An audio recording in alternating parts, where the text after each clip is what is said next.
Macmillan Audio presents The Hadrian Memorandum by Allan Folsom.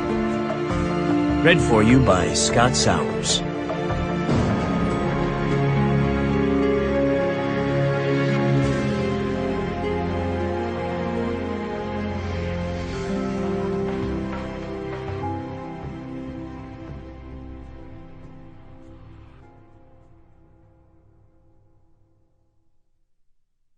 West Africa, the island of Bioko, Equatorial Guinea.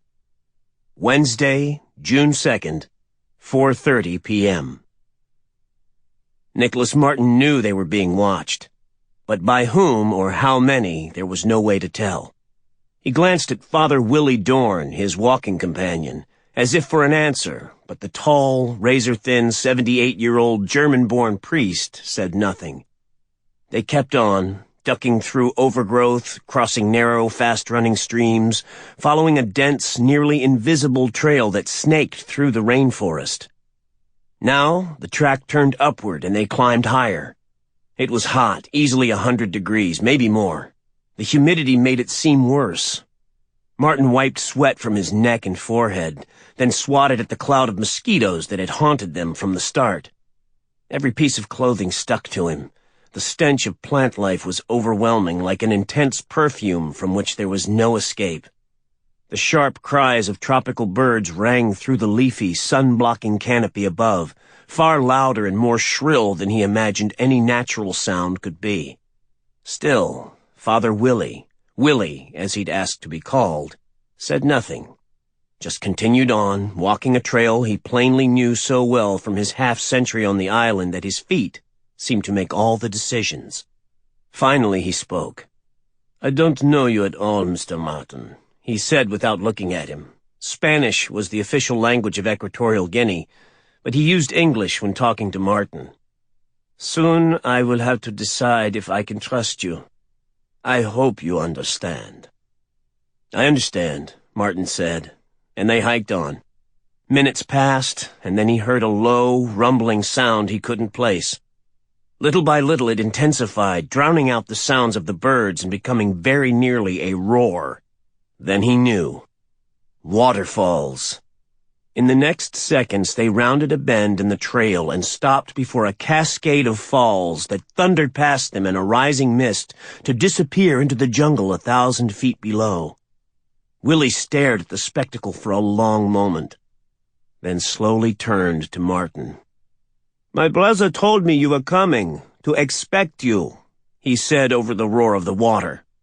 "Yet he has never met you, never talked with you. So whether you are the man he told me about or someone else who has taken his place, I have no way to know." "All I can tell you," Marten said, "is that I was asked to come to see you, to listen to what you have to say and then to go home. I know very little more than that except that you think there's trouble here." The priest studied him carefully, still unsure of him. "Where is this home?" "A city in the north of England." "You are American." "Was. I'm an expat. I carry a British passport." "You are a reporter." "A landscape architect." "Then why you?" "A friend who indirectly knows your brother asked me to come." "What friend?" "Another American." "He is a reporter?" "You can trust me," Marten said, and then looked around. They seemed wholly alone, yet Marten had the sense they were being watched. "They have gone," Willie said quietly. "Fang tribesmen. Good friends. They followed us for a time until I assured them I was all right.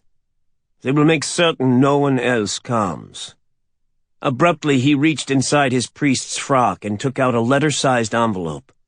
He flicked it open and slid out several folded pages and held them unopened in his hand. "What do you know of Equatorial Guinea?" "Not much, just what I read on the plane.